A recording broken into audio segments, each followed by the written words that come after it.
Today is the day we get into the other guys. We discuss the other prospects that might be there and pique your interest a bit as Sixer fans at pick number 3. That is, if you're not all that fond of Ace Bailey or VJ Edgecombe.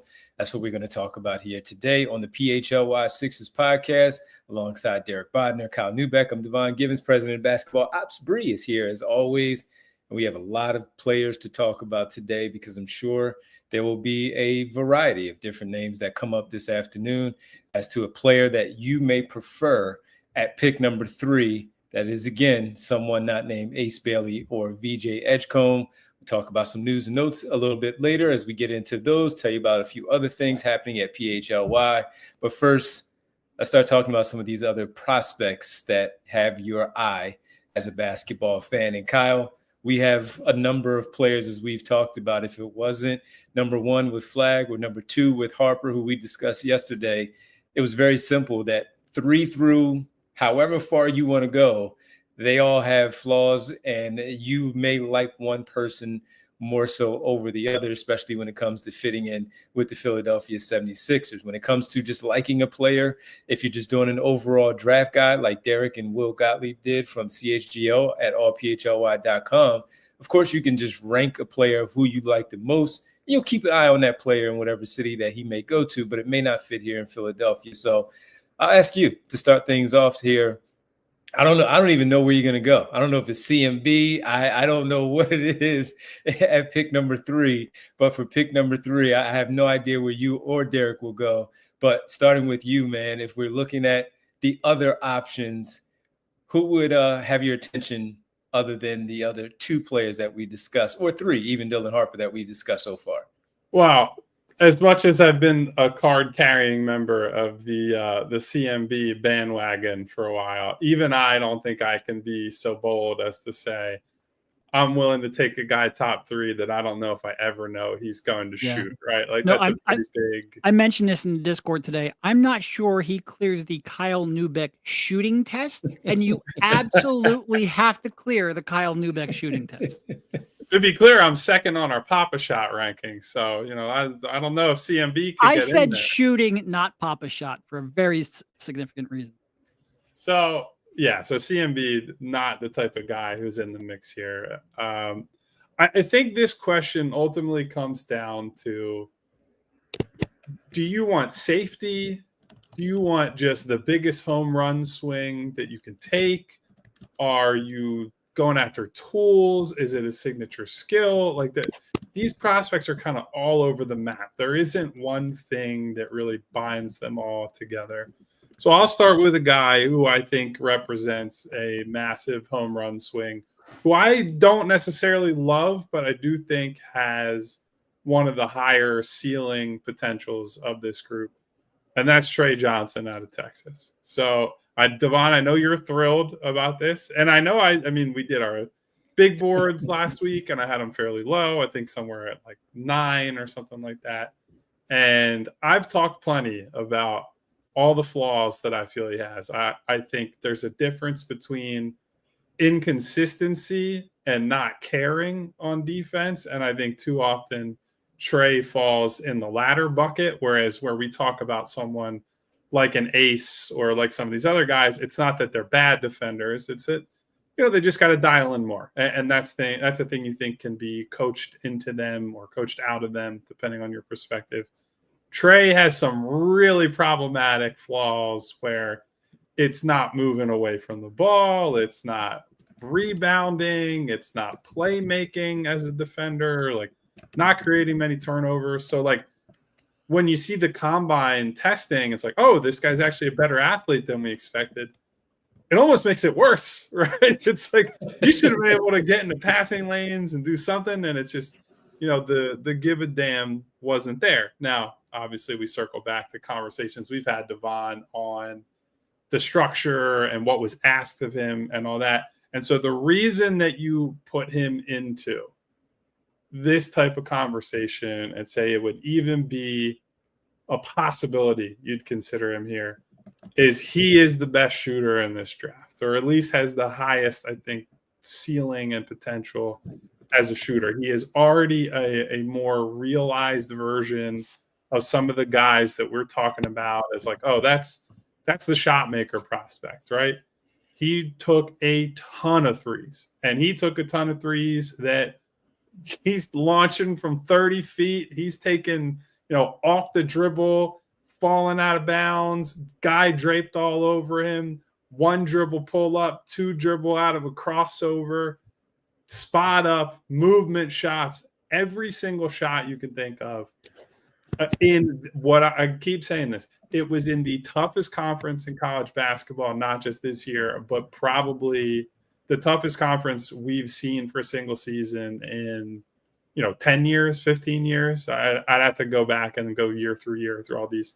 But to be the leading scorer in the SEC, to shoot nearly 40% on these threes on just an absolutely outstanding variety of shots, and to show the polish that he has as a shooter in so many different ways, he is not a normal teenage shooting prospect, right?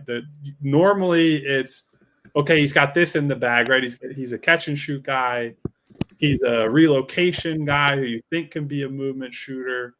He's got the early stages of a pull-up game, but you got to add a but somewhere.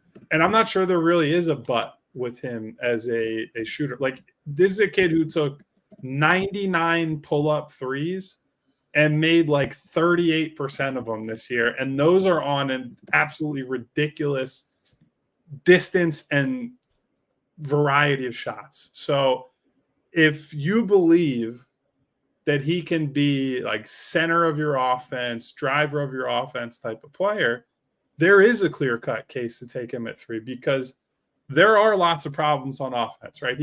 I think he's a better passer than the numbers show. And I think in a better offense and with better structure, that will come out. And so I think having better teammates and, not just getting to dribble the ball a lot will help him there. But he's not a good driver. He was not very successful as a pull-up 2-point shooter, which, if this is part of the package, you got to consider that.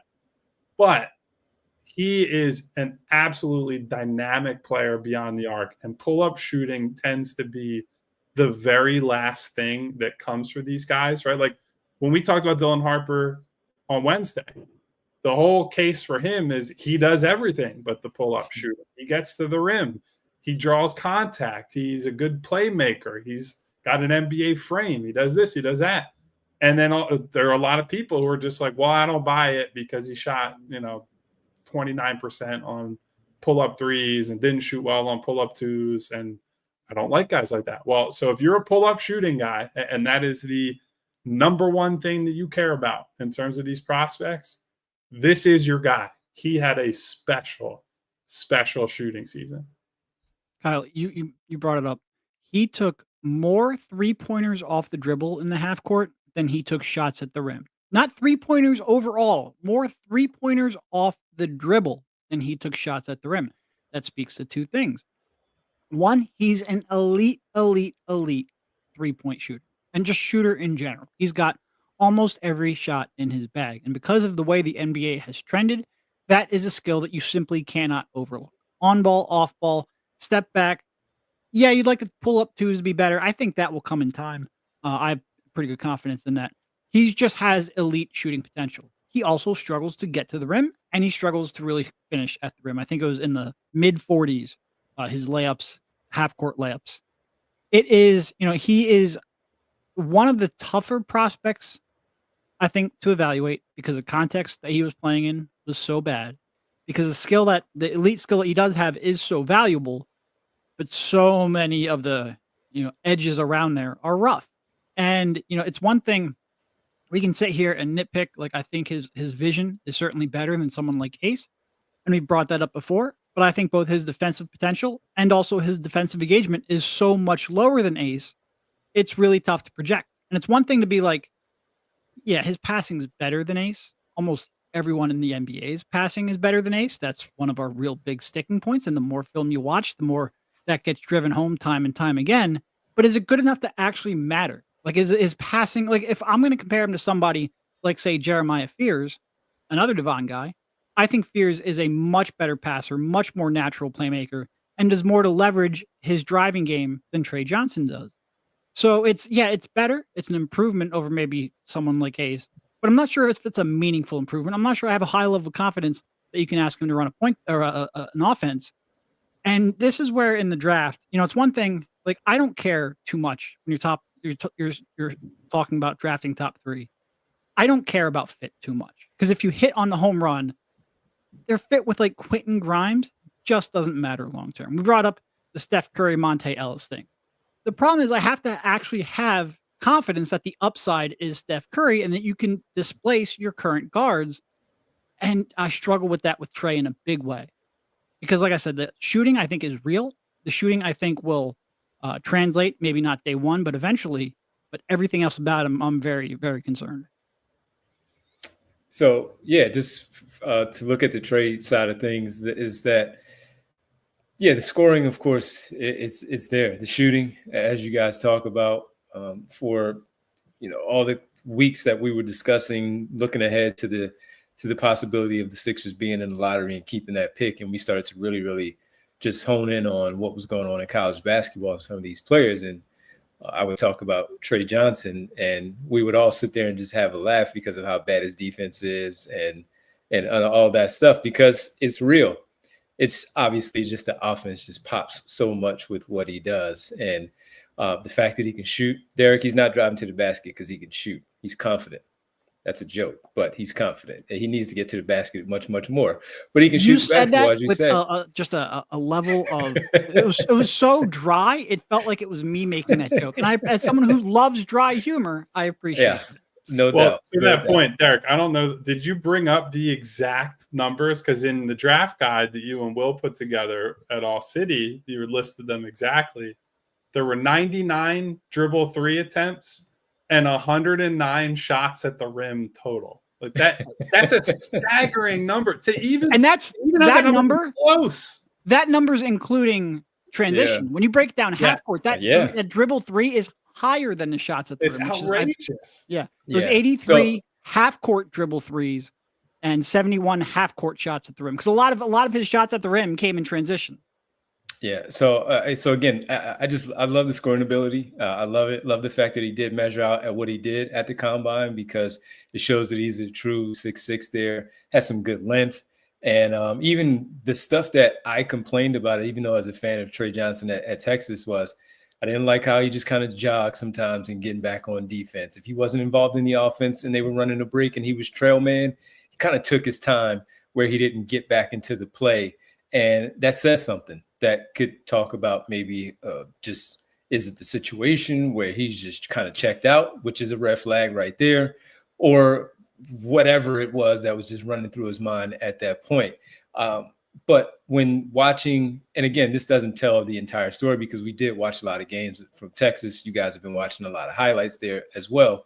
But just looking at the things that he's done at the combine, and while that's a small sample size of things, he is doing it. If he didn't do it, we would also talk about him not doing it. And right now, when we talk about the mid-range shooting that has to improve, I mean, Kyle, Derik, even watching it, the right dribble pull-up, that's really hard for a right-hander to just do that as if it's nothing. It looks so smooth with him on the right dribble pull-up. Then he goes to the left dribble pull-up, and it looks so smooth again with either hand that he does it.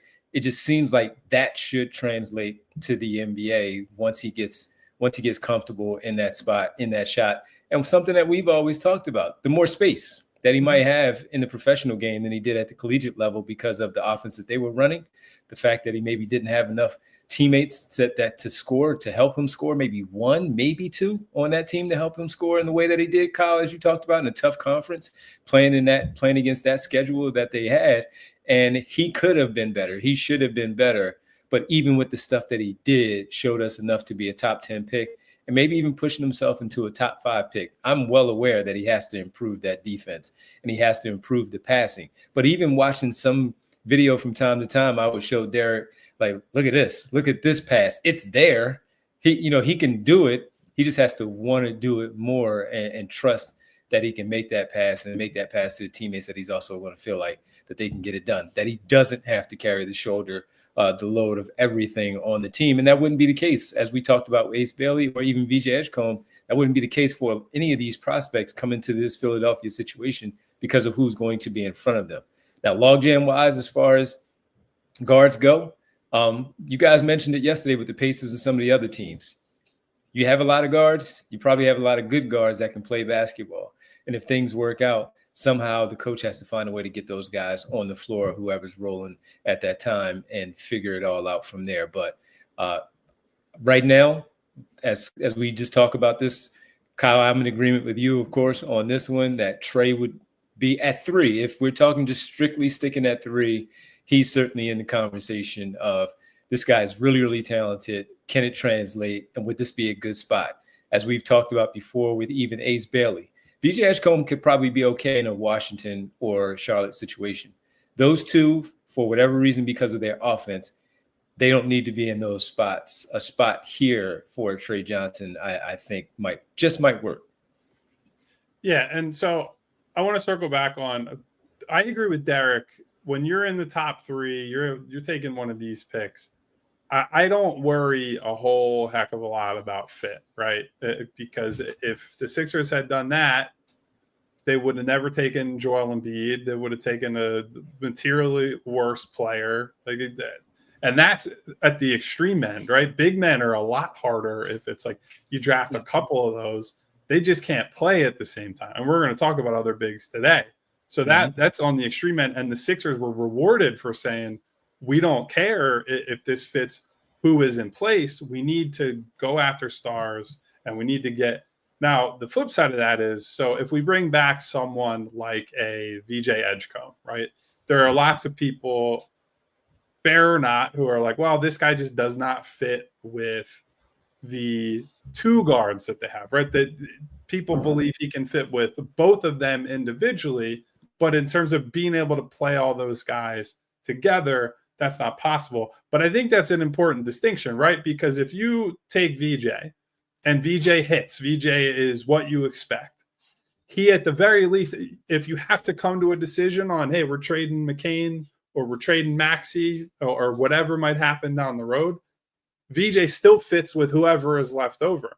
With Tre, if he hits, there's a possibility he doesn't fit with any of them and that it's a more dramatic. So if you're the type of person that is concerned with fit, I think there are some more problematic things you have to consider with him where they're just not able to get those guys on the floor together, right? And then it becomes a really crowded, and not just really crowded, but like, you guys know how agents are. You know how people get in people's ears and say, look, you're producing, but you're not getting the minutes you should. And then that can trickle into the locker room. That might lead to some uncomfortable stuff. So I think he is a more problematic fit because of the defensive stuff, where I do not see a world where, unless he makes massive strides on that end, and some of it will just be strength and bulking up, that the 3 of them have any real chance to play together. And I think that would put pressure on the organization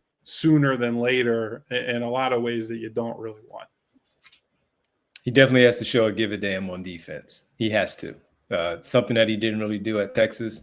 You just hope that he would in a spot like this, to go out there and compete. That's all. And we had somebody earlier bring up, well, the Mavs, no, not the Mavs, obviously, can hide Luka on defense. And look, I know you're not making a direct one-to-one comparison with Luka, but when you have somebody whose ability to, really orchestrate the game and attack the rim and create opportunities for others, when you have someone who's at an elite level like that, you're more willing and more able to hide them on defense because you're willing to make that concession. They provide so much value on offense that you live with a matador defense.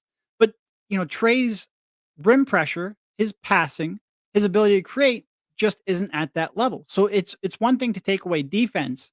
It's nothing to take away defense and take away playmaking and take away maybe ability to get to the rim in the half court. Like, when you start piling up these concerns, that's when the defense it becomes a almost unbearable thing that you can't overcome. So there's always, for the elite of the elite of elite, especially the hubs of the offense, you're willing to make more concessions than you are just for somebody who's a solid offensive player per se. And, like I said, I think Tre can be an elite shooter. Can he be an elite offensive player and an elite hub of an offense? I think he's got some room to grow. And because you have that concern, it makes that projection a little bit tougher. All right, before we go to break, but fitting him in the offense, though, if we're just strictly looking at the offense, since we do know that the catch and shoot is good, you hope the pull-up dribble shooting is good, maybe even the transition shooting is good. Overall, can you see the offense that way working where, again, corner threes, wing threes off the double team from somewhere else, the ball swings? You feel pretty confident that he can knock that down, though. Oh yeah, I mean, frankly, my biggest concern with him offensively in this exact situation is that the head coach is not someone who's shown to be especially creative at using off-ball shooters, right? Like we talked about that a lot last year, where we wanted to see, more wrinkles with Paul George, get Tyrese Maxey off the ball, and there are obvious personnel reasons that they were not always able to do that, but they just weren't a movement heavy offense for long stretches of that season. And so I don't have concern. Like Tre would walk in day one and shoot. I don't have any doubt that he's going to come in the league and do anything other than put a gargantuan amount of stress on teams. I just wonder if they're the team, the staff, and specifically with Nurse, to harness that and to be purposeful and deliberate about how he's used, or if it's more of, hey, Tre, just kind of figure it out and be a shooting star the way he was at Texas. I don't think it'd be that dramatically bad, but I don't think he's coming to a place where he's going to be just flying off of screens and being the maybe dynamic movement threat that he could be under a more purposeful offensive coach. All right, let's take a quick pause here. We'll come back. We'll get Derik's candidate maybe for that number 3. If it's not Tre Johnson or even Ace Bailey or VJ Edgecombe, who might it be for Derik Bodner? We'll tell you also about a little sale that we have going on to allow you to get some gear before the summer starts, as we start to get into that good weather. We'll do it all right here as we hang out with you on this Thursday. Home court advantage for us once again right here on the PHLY Sixers podcast. Well, Devon, you brought up Ace, and his name is going to come up quite a bit around these parts, but we also have another Ace, the number one Ace in our hearts. That's Ace Hardware Home Services. At Ace Hardware Home Services, whenever they get ready for the next job, they remember what to bring. They bring experience, local plumbers and techs that handle everything from repairs and seasonal maintenance to installations and upgrades. They bring understanding. They listen to your goals. The job is not completed until you're satisfied. They bring helpful to your home so you can spend more of your time on the projects that really matter. And frankly, not on projects, spending time with your loved ones, doing some things, just enjoying the relaxation and the comfort of your home, because Ace Hardware Home Services has your back with service you can trust, and satisfaction is guaranteed. And oh, by the way, Ace Hardware Home Services are local. Their teams live and serve in your community, and they are dedicated to keeping their neighbors comfortable in their home. There's nothing better than getting a job well done at the right price by people you trust, because they're part of your community. So visit Ace Hardware Home Services online at acehardwarehomeservices.com to get started on your next project. And if you do have a player that you don't necessarily like so much for the Philadelphia 76ers, and the Sixers front office decide to take that player, I'd imagine that you show your frustration in some different ways. Some might say you just simply pull your hair out. Now, if you got to get that corrected and fix that problem, you got to go to GLAT Hair Restoration and get that fixed. If your hairline's been slipping and you're thinking about doing something about it, listen up. Hair transplants aren't just cosmetic. They're real surgery. And if you're considering flying overseas to get a buck, think again. We told you about going over to Turkey for that stuff. At GLAT Hair by Morgenstern Medical in Bala Kenwood, you're getting care from board-certified surgeons with over 30 years of experience. They follow strict U.S. safety standards and deliver results that actually last. And here's the best part, folks. You can text them a photo of your hair right now, and their team will take a look and let you know what options make sense for you. No pressure, just expert insight. Skip the travel, skip the risk, get real hair care from a trusted local team. Text your photo or call 610-980-4000 or visit glathairmm.com. That's GLAT Hair by Morgenstern Medical. Let's get that hairline back in the game. Welcome back to the PHLY Sixers podcast here with Derik, Kyle, myself, and President of Basketball Operations, Bree. She's always going to make the right choice. Like telling me to make sure I talk about the sale that we have going on the website right now, the spring cleaning happening at store.allcitynetwork.com. It's 30% off the entire store at that website, store.allcitynetwork.com, and up to 75% off for the spring cleaning happening right now. Now it's going across each beat right now, from the Eagles, Flyers, Phillies, Sixers, or just the shirts like the one you just saw on the screen, the black university one that Kyle wears, or the gray one, or the one that Derik has as well, the one I wore the other day. Those are available. Our team-specific hoodies, T-shirts as well, they're also there at the store right now. So if you want to go check it out, take advantage of the sale. Go get some merchandise so you can rep our network, rep our show as well. We would really appreciate it. That's once again, store.allcitynetwork.com. All right, Derik, who's your guy? It's not Tre Johnson. Who's your guy? I don't know. So, we did this, the other day, and I have Kon Knueppel as a top 5 prospect. I don't really, first of all, anyone we talk about here, I don't think you can really take it 3. I think if you're going to do this, you have to really heavily explore a trade down. Now, you're not playing the game the right way, Derik. No, I know that, but I'm just saying I don't really think any of these. If you can trade down, I think you should. Tomato, coward. I don't think there's much separation. So try to get more assets in return. The problem is, I think a lot of people also probably look at him and say, I don't think there's enough separation. Why should I give up assets to move up? So I think that's going to be a little bit tough. A lot of players I do like, Kon, I think, is a high floor guy. I have faded a little bit whether he actually has the kind of, even not, if not star, but high level offensive upside. I'm not sure he necessarily has that. I don't think he creates off the dribble in terms of setting up his own shot well enough for that. And some of his combine measurements, I don't think were unexpected, but when they confirmed our fears, it makes you a little bit more hesitant. And on this team where you have a sort of bad defensive base to start with in Maxey and McCain and whatnot, I love Kon in terms of his concepts, but adding another in there that can be exploited would be really, really tough. Jeremiah Fears to me is a top 5 prospect.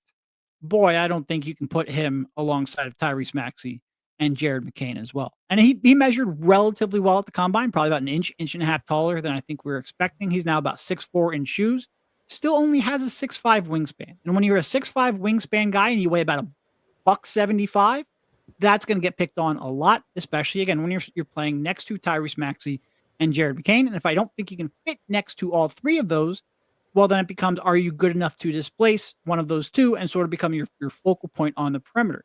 And I think he's got a lot of upside, but that's a heck of a high bar to clear if you're going to become that kind of player and justify that pick. So to me, this is a real tough spot. And this is where if I start talking myself back into Ace Bailey, which I know we had a whole show on, it's a large part because I just don't necessarily trust a lot of the options here.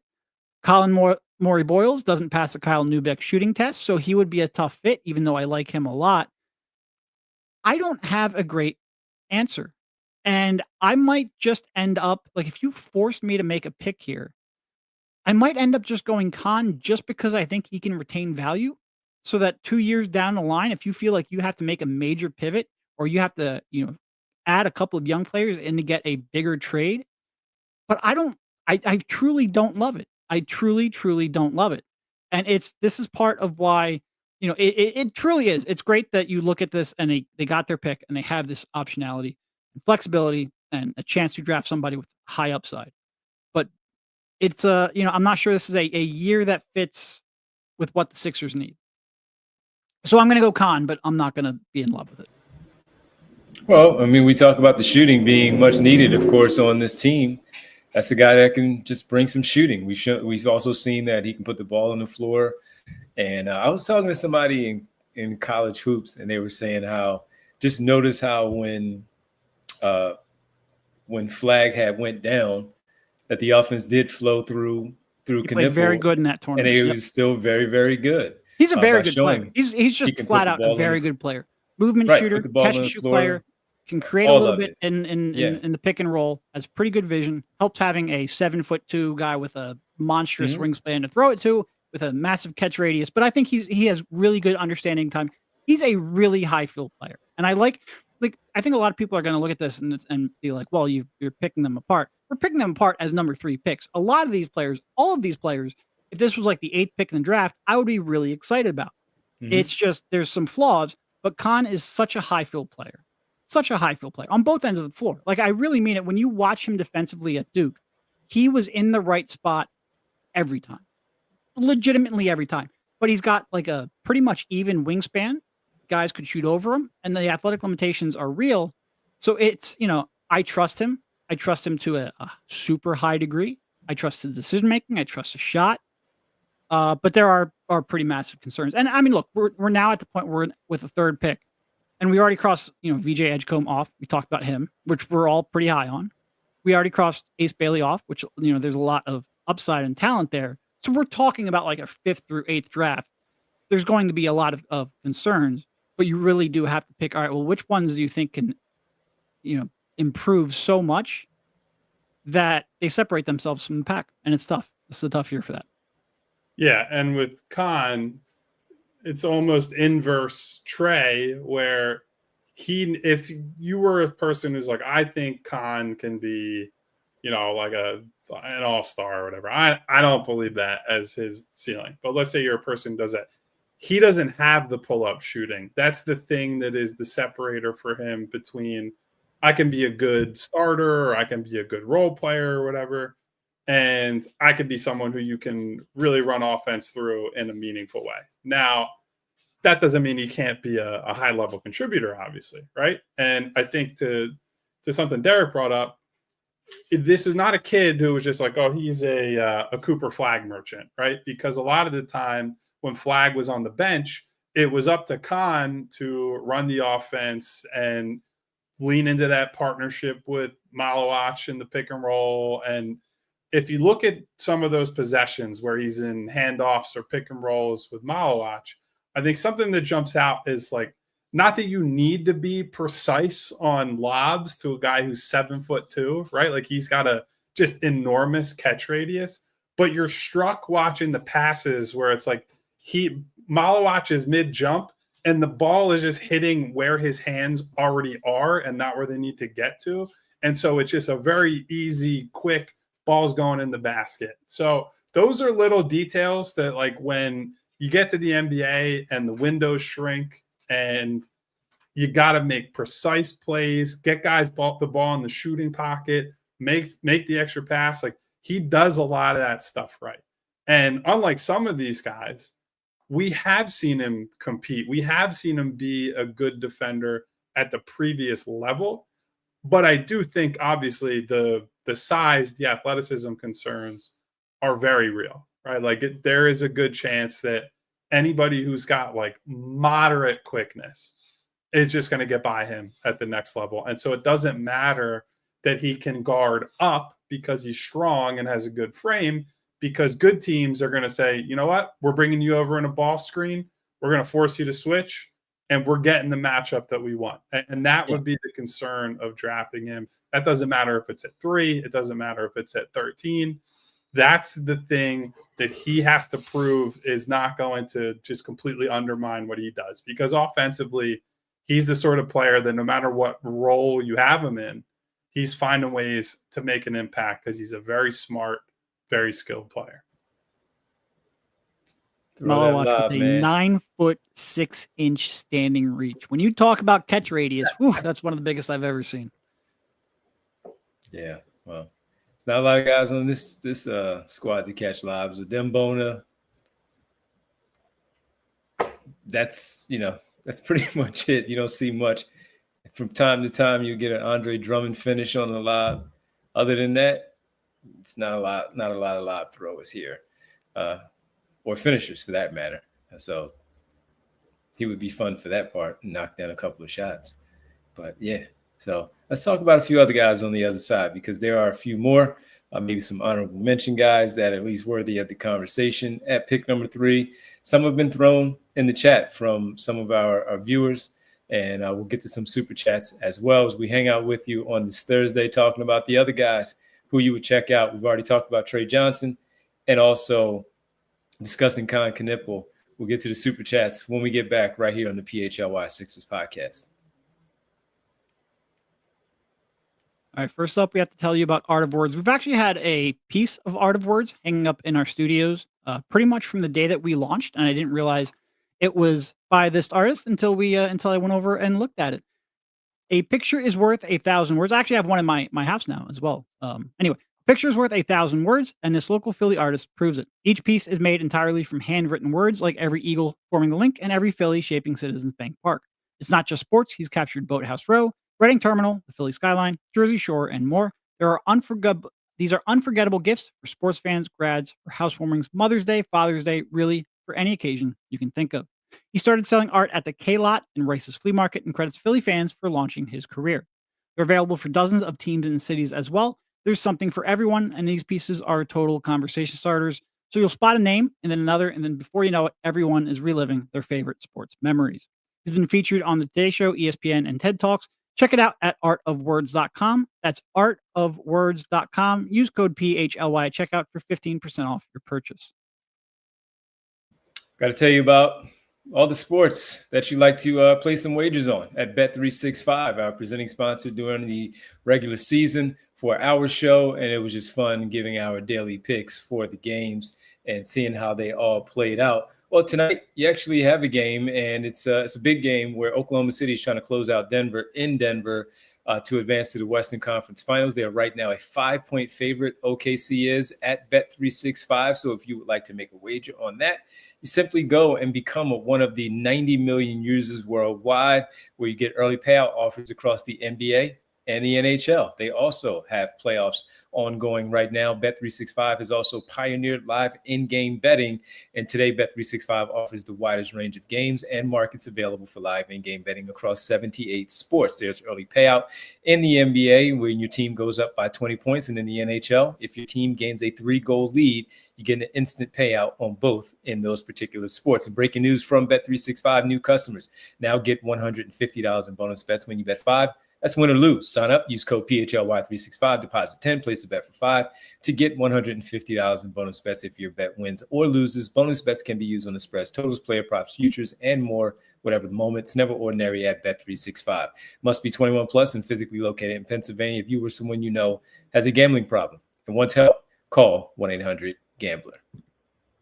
Welcome back to the PHLY Sixers podcast, as we discuss some of these other players. Derik, you mentioned the Jeremiah Fears piece, even though we know the fit in the backcourt is not necessarily one that works out. And we've discussed Fears quite a bit, but since the measurements at the combine and looking at what he does on the floor, would there be any consideration from here until June 25th that would give you a little bit of, you know what, forget about it, take a swing and just take the guy? Yeah. So, the justification for it is just upside. It's just, I think in 5 years, this kid might be really special. And in 5 years, he'll still only be 23 years old. Like, he started the year at 17, right? Like, he was really, really. And I think a lot of people look at the shooting and maybe disqualify him based off of that. I don't think that's fair. He was a 17-year-old who I believe he had the highest usage rate of anyone in the lottery, and that includes Cooper Flagg. Like, his usage rate was in the 30s for a kid who started at 17. So I think his efficiency was always going to take a hit because of that, especially because he didn't have a ton of talent around him. He, I think, weaponizes his speed and quickness and ability to get in paint just much better than some of the other options, specifically Tre Johnson. But I think he has a chance to grow into, be a plus contributor in many different facets on offense. Like, I think he's a more natural passer. I think he's better at attacking the rim. I believe in that shot. And I think when you believe in that shot, then I think it's pretty easy to buy into the rest of the offensive game. He's willing to take contact and get the line, despite the fact that he is, one of the youngest players in this class and, undersized. there's just, I think, a lot going for him. The problem is I'm not sure if he's going to be able to get on the floor enough over the next couple of years to really showcase that value. And I just don't know if he's going to be able to fit with either Maxey or McCain. So unless you're really talking about blowing it up, I'm not sure he is a tenable pick here. But I do think for a team that's just, taking specific team needs out of it and just looking at it from like a team agnostic standpoint, saying like, all right, they need a guy who has at least the capability of growing into a lead guard. I think pretty much anyone outside of the top 2 should be looking at him. I think he is a potential top 5 pick. I don't know if he's going to end up being that, but I think he has that kind of talent. And of all the players with upside, I think he has fewer, there's a lot of the players with upside, you have to make massive leaps and hopes that they will improve. I think what he has to improve upon is comparatively less than a lot of the other players here. It's just, I think he's a real tough fit on the Sixers. Devon, I'm going to give you the floor on this one because I know this is your guy. I would just say one thing. There are basically 3 guys in this lottery who can actually dribble.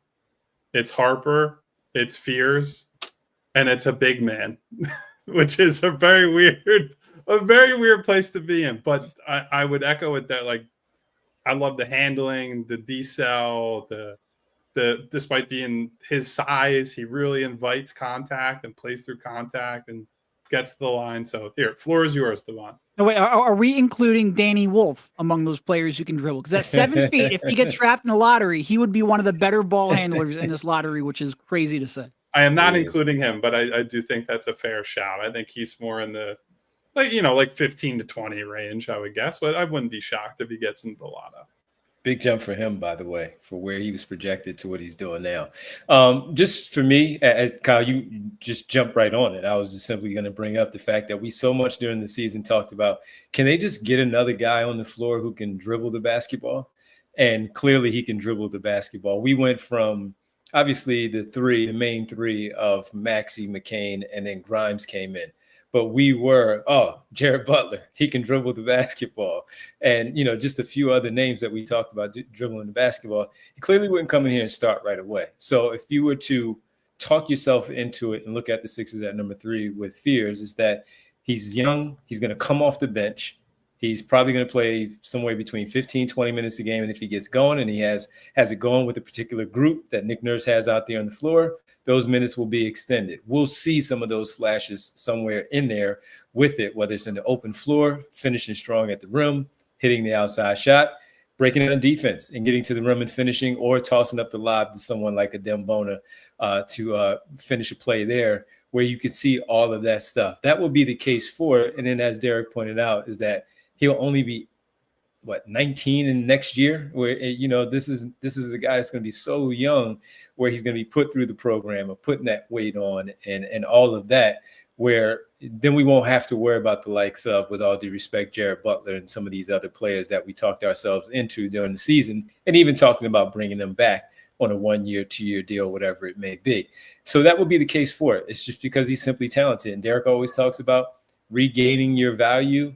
Well, he may not play a lot to really push that value up, but by the time he's 23, he could be forcing himself on the floor because of what he's doing in practice, in games against these his teammates, and they have no choice, the coaching staff, but to give him some minutes out there on the floor, even at the 6'4". And if they build it properly with more wings around them, and obviously the center, then maybe it won't be all that bad. At 6'4", maybe he grows another inch because he is so young, where he finishes out, tops out at 6'5", and the wingspan may not get much better, but it doesn't hurt if you do grow at least to 6'5" in that case. So that would be my case there for him. Really talented, really exciting player. He would bring a lot of juice to that building, a lot of juice to that offense. And man, him and Tyrese Maxey at least getting out in the open floor with the speed that they have, that would be fun. Watching defenses have to try to figure something like that out with those two guys just pushing the break. Yeah, I would sort of echo what you said, Devon, in that I think one other thing that I really liked watching him throughout the year was, despite being that young, no fear of the moment, right? There was no question who's getting the ball and who's shot. Now, obviously, for at times 17, later 18-year-old, that didn't always go well because of that, but made some big-time plays down the stretch of games, and that's something you always take notice of, especially for a kid who's playing in, again, really tough situation in conference with not a lot of help and still making it out there. So I really like him a lot more the more I watched him. The fit is really gnarly compared to some of these other guys. So I think I'm really interested to see where he actually ends up going in this draft, because I think he could turn some heads fairly quickly despite being more of a long-term guy. Yep. I think probably the other two that I would bring up here would be the bigs. Yep. Yeah. And we have been pretty firmly out on Maluach as a top 10 guy when we've discussed him on the show. I'm still kind of in that mindset. I think for better or for worse, and I know there are lots of people who say for worse at this point, but you're stuck with Joel Embiid. Like you have him for at least the next couple years, more than likely, if not longer.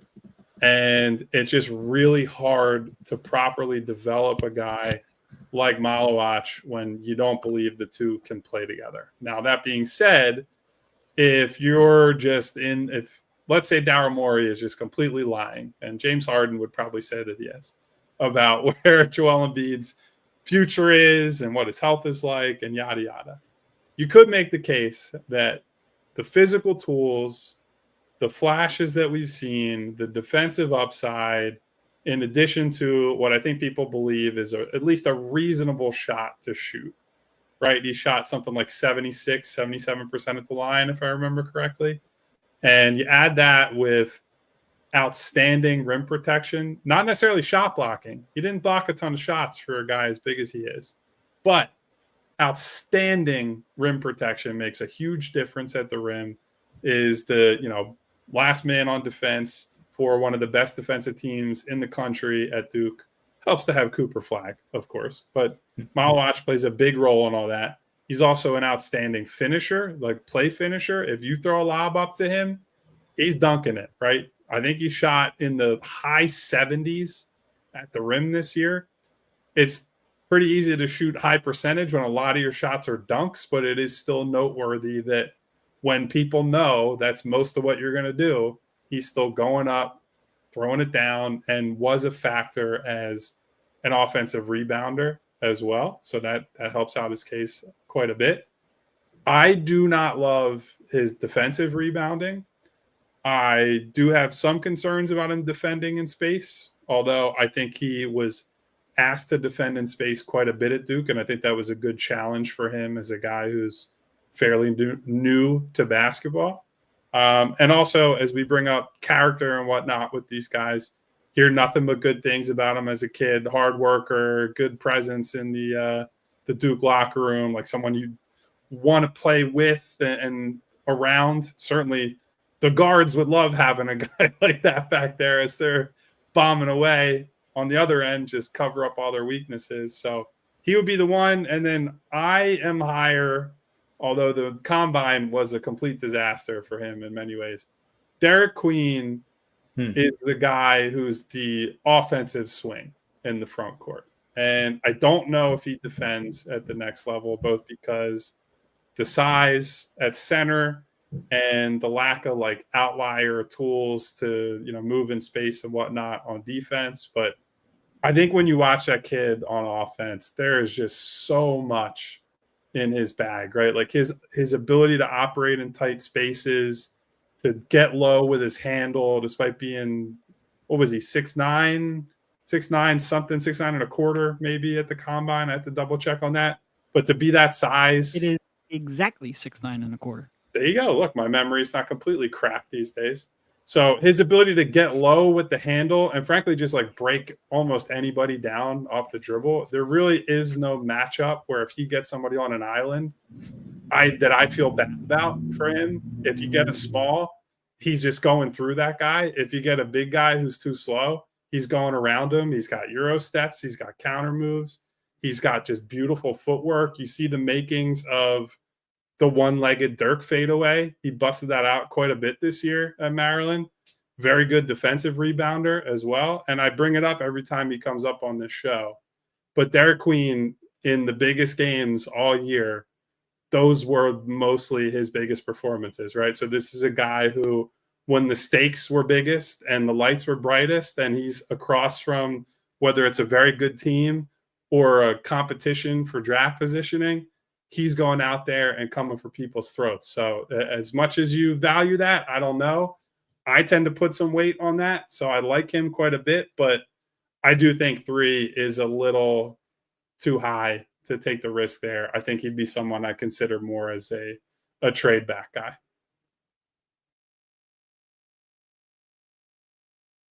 Yeah, I agree. No, I mean, look, we're 50 minutes into it and we got 3 super chats, so I don't want to go too deep on any of those. You know, I certainly, Maluach is, I think, the archetype of a big man that I like. You know, I do wish if you compare his shot blocking and just, you know, event generation defensive numbers, they don't compare to most other high level defenders. I think part of that is the scheme because he was able to move his feet so well. He was out on the perimeter a little bit more. If you look at the actual like shot deterrence numbers, he graded out as elite. I think he's going to block and alter shots at the next level. I worry a little bit about the rebounding, a little bit of just the fact that I feel like I can get, like I've said before, 90% of that archetype at a much lesser resource, so I wouldn't want to spend that here. He is, like I said, unique just in the size and his mobility, so I can't completely ignore it. Queen is, like Kyle said, immensely talented. I like the fact that you can put him in a little bit of a similar scheme with Joel Embiid, especially in a short role with Tyrese Maxey. I think he can make your perimeter players much better. Defense is a significant concern. I agree that 3 would be just too high for him. I'd love to sit here and completely stand for Colin Morey-Boyles. He can't shoot, and I have no real evidence to suggest that he will have outlier development in that regard. So I think he would be a tough spot as well. All right, let's get to those super chats that we talked about. Let's start off with Brian Pumper. If it's not Ace, it's a waste. I'm sorry, fellas, I can't jump on the bandwagon of Zaire Edgecombe. I'm already sick of seeing this comp. VJ, I'm going to say it again for the people who have not heard. VJ Edgecombe made more threes than Zaire Smith attempted at Texas Tech. Zaire Smith played college power forward. He was not a guard. He was an undersized 4. They tried to make a guard. VJ is a guard through and through.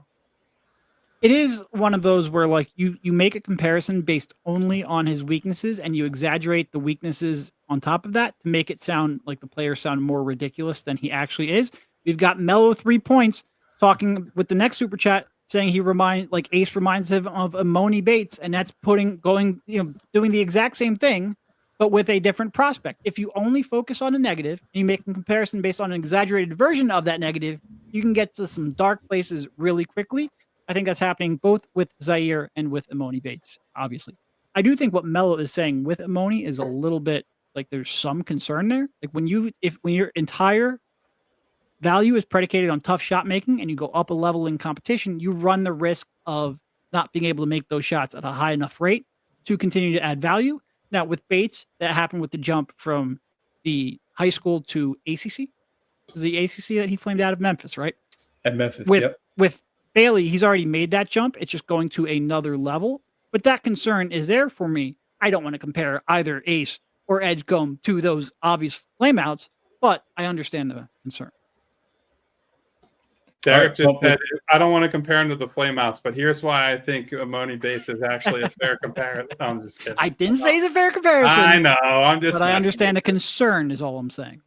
Brian Pump with another one. Man, I'm not drafting Buddy just because of his name. Negative. Or not heading into Xfinity Arena with the Sixers Kon Knueppel jersey. Sorry, sir. Well, 2 things. First of all, luckily you don't have to put the first name on the jersey, so you only have to have the Knueppel on the jersey. Second thing, don't look up the rest of his family names. They're a big letter K fan. Real concerning collection of Ks. For those who don't know, someone who has a sister with a K. So his brothers are Kager, Kinston, Cash, and Kidd, all spelled with a K. Interesting. Okay. Pump with another one says, Kyle, then why does the commentators always sound surprised when VJ does hit an open 3? Sorry, it doesn't ensure confidence. I have watched every single 3 that VJ Edgecombe has taken, and I do not recall that being like a constant thing. Maybe it's There was a game against BYU where he went like 6 of 8 from 3, and there's a little bit of like, oh man, he's cooking, like that type of thing. But it's not like, oh, this is the first 3 this kid's ever hit in his life. Like he's a Make-A-Wish kid in the Big 12 or that. Like VJ was not a great shooter in college, but he's got a lot of good indicators for shooters, right? He shot well, I should say. I'm about to do the bad grammatical things my old English teachers would kill me for. He shot well at the free throw line, but shot really well at the free throw line in high school as well. And the mechanics are, I think, repeatable and trustworthy. I don't think he's going to be a pull-up guy, but I think as a, spot up and relocation shooter, I think he's going to be at least above average. Yeah. My biggest concern with him is in terms of the shot.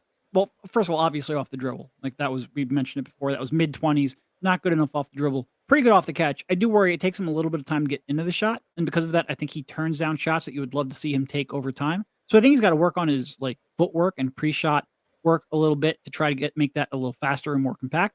But I think just pure off the catch, I think he's going to be okay. You saw a little bit of that even at the combine, Derik, that it's not a dramatic wind up, but at least a little bit of one.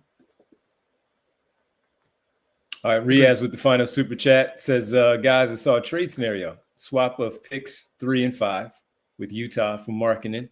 Also in with the salary filler. I assume that can't happen due to the cap. Appreciate it, Riaz. There's no way they're giving up Markkanen to move up 2 spots.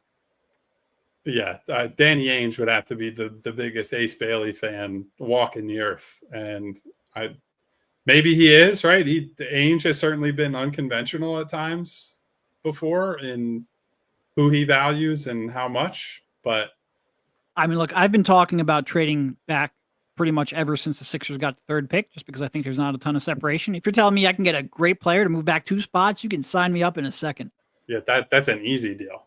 Yeah. Now, making the salary work on that would be a lot more complicated. Yeah. All right. So that'll do it for all the super chats. We appreciate it from Pump and Riaz as well. Thank you so much. And tonight, Oklahoma City in Denver, trying to close out the series for OKC. What do you guys think? Well, did you see Jamal Murray now questionable due to an illness going into tonight? So I can't tell if they're just trying to plant the excuses so they can lay down or if he's actually sick. But that would obviously be a big loss for them because while Murray is a little bit hot and cold, with Porter that injury just seems like it has completely sapped his ability to shoot. And so you factor that in. If you take Murray out or if Murray is less than he needs to be, you would need like the Jokic game of all time to even have a chance in that game. So I'm all eyes on Jamal Murray. Yeah, I mean, my only real thought is we mentioned this early when Denver won game 2. I worry that OKC's depth eventually is going to take over the series if it gets too deep, and especially with Murray potentially out, that continues to be my concern for Denver. Yeah, absolutely. All right, well, let's get ready to say our roll calls and goodbye to everybody here on the way out. This might have to be an overtime roll call. Might have to be an overtime? He's done in a minute. You're asking a lot of me to try to fly through all these names in the span of 60 seconds. So if the people, this would be our first non-overtime show, though, in legitimately weeks, maybe months. We never shut up. There's 40 seconds. You think I can get through 25 names in 40 seconds? Not now. No. Maybe at 60, but not now. So everybody, we are going into roll call here, and we want to make sure that we say a little overtime for the roll call at allphly.com. Thanks on the television side on the Fast Channel. Head on over for the rest of the PHLY Sixers podcast at allphly.com. Quickly, just since we are going into the roll call. Oh, no, here we go. Now Devon's got to add something else on. I got a couple that I can't ignore that are the Knicks going to win Game 6? Are they going to push it to Game 7, the Celtics? I sure hope they don't push it to a Game 7.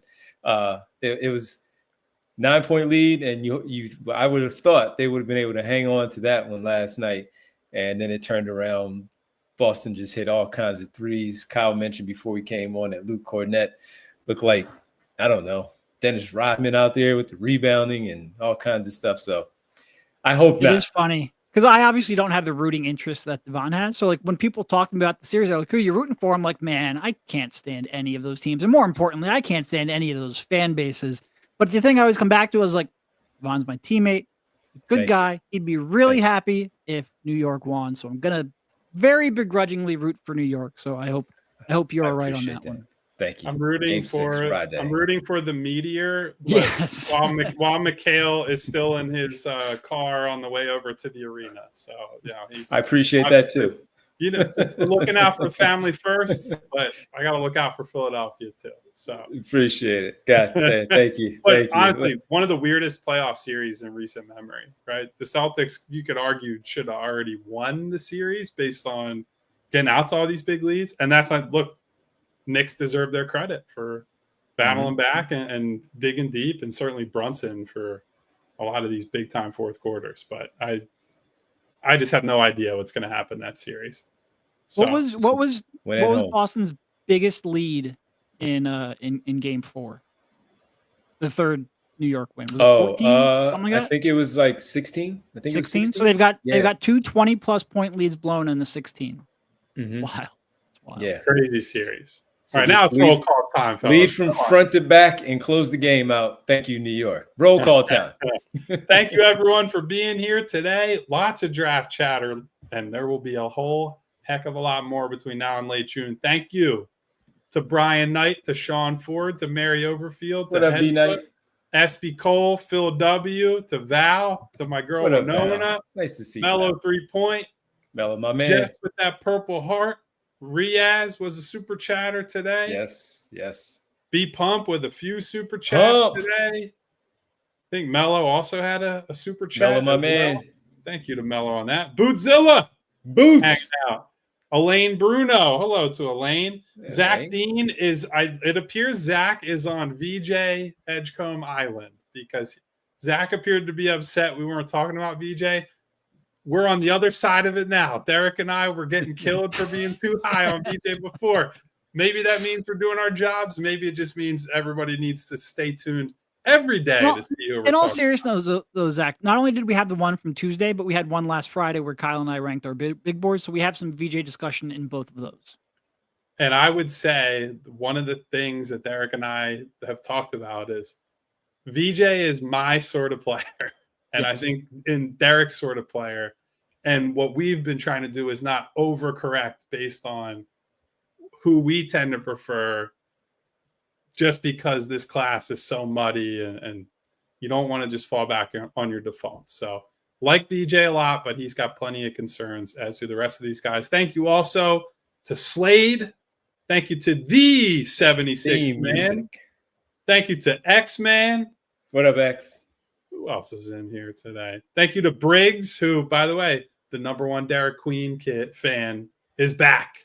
Briggs, I see you. I hear you. Your presence is felt. The Queen Hive is here. Phil W wants to know if we're going to talk a little bit more about Queen because we didn't really talk. We have talked. Listen, I've written about him a bunch, and we've talked about him in the past. We have someone who just goes by the letter N. I don't know if that means they're working in MI6 with James Bond and staying undercover, but thank you for being here. Bradley McGovern. What up, man? I believe I also need to say hello to Darkness for being here, obviously. Turn the lights down for the Cleveland Cavaliers. I think I'm out of names. James Wiley. A lot of people in here. Bucket Getter 215. Thanks, everybody. Buckets. Thank you, everybody, for being here is the underlying belief. Please hit that subscribe button if you haven't before and you're on your way out. Hit that bell icon so you get notifications each and every time we go live. And hit that thumbs up button to help us out in the algorithm, but to say thank you to the other member of our team, working behind the scenes, producing the show, president of basketball operations, super producer Bree, as always. What up, Bree? We'll be back tomorrow, once again, 3 p.m., Monday through Friday, last show of the week. Who knows what we're going to talk about? I do. It's probably the draft again, but pretty much. We will see you then, unless there's some other big news or big developments. 3 p.m. Monday through Friday. We'll see you tomorrow. Thanks for being here. See ya. We all silly like the mayor.